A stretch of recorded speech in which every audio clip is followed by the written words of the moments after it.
kisah yang tak terduga. Selamat pagi yang berbeda. Bandung, pagi hari. Suara ajan subuh baru saja reda. Langit masih kelabu dengan semburat jingga tipis di ufuk timur. Suasana hening hanya dipecahkan oleh suara burung-burung kecil yang mulai berkokok. Embun menempel di dedaunan, membuat udara Bandung terasa begitu segar, seakan ada ketenangan yang tidak dimiliki kota lain. Rizka duduk di teras pondok pesantren milik keluarganya, masih mengenakan mukena putih. Tangannya meremas pelan ponsel hitam di pangkuannya. Ada senyum samar di wajahnya, senyum yang jarang ia tunjukkan kepada orang lain. Ponsel notifikasi masuk. Jos. Assalamualaikum babe. Selamat pagi. Semoga harinya penuh berkah ya, babe. Tetap semangat dan jangan lupa bahagia. Karena bahagia kita sendiri yang ciptakan, bukan orang lain. Pon. Rizka membaca pesan itu pelan-pelan, seakan setiap kata punya nyawa. Dalam hatinya ia bergumam. Kenapa pesan sesederhana ini bisa bikin aku hangat, ya? Dia bukan orang kaya, bukan orang terkenal, dia bahkan cuma pekerja biasa. Tapi entah kenapa, kata-katanya tulus banget. Aku udah lama nggak ngerasain diperlakukan begini, seperti manusia biasa, bukan selebgram, bukan barang pameran.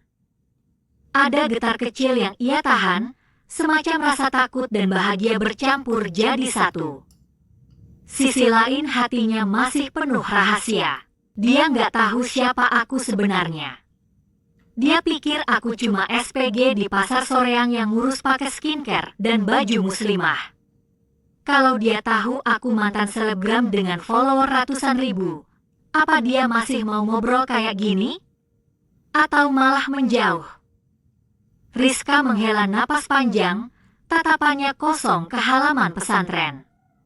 Tapi senyum itu tetap bertahan di bibirnya. Pon. Kenapa aku bisa selemah ini?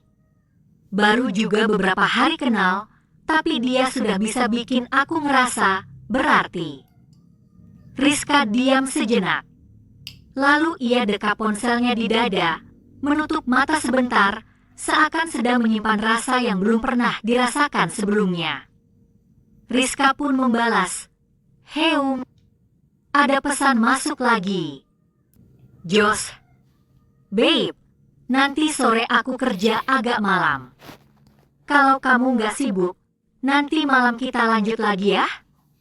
Aku pingin banget ngobrol sama kamu, bikin aku lupa capek." Rizka menatap pesan itu lama, lalu tersenyum dengan mata berkaca-kaca. Chat singkat, rasa panjang. Mereka hanya saling bertukar dua kalimat singkat pagi itu. Namun di hati masing-masing, percakapan itu seperti awal hari yang sempurna. Rizka menutup ponsel, tapi senyumnya tak hilang bahkan saat ia mulai menyapu halaman pesantren.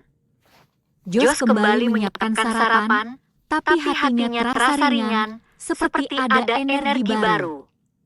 Rizka menanggapi dengan sederhana, tapi Jos merasakan ada sesuatu yang berbeda.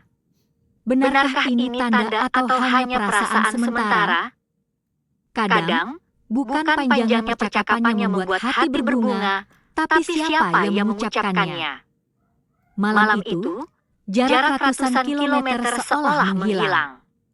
Dua hati yang asing mulai menemukan titik temu.